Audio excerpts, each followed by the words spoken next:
Loin des romans classiques, des chansons populaires, au-delà des légendes et des contes de fées, la vie m'enseignait les mystères du verbe être et du verbe aimer.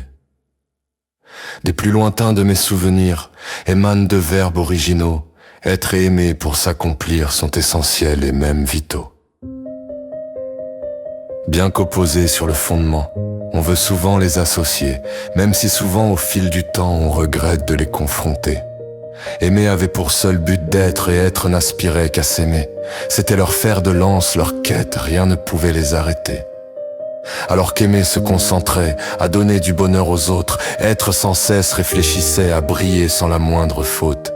Et pendant qu'être se persuadait qu'aimer des gens était futile, de son côté insatisfait, aimer souffrait d'être sur le fil. Il disait « Oh, j'offre l'amour et tout mon être à bien des gens, mais que me donne-t-il en retour ?» Aimer se sentait indigent.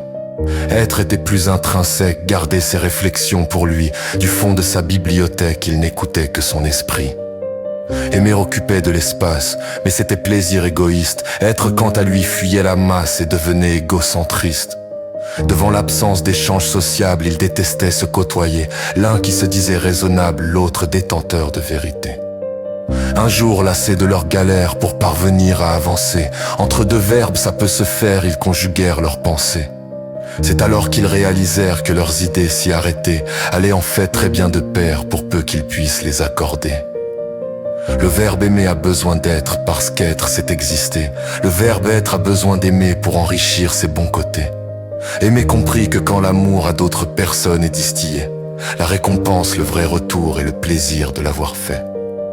Être compris qu'un tel ego ne serait jamais équilibré et qu'il n'y avait rien de plus beau que d'être plusieurs à s'apprécier.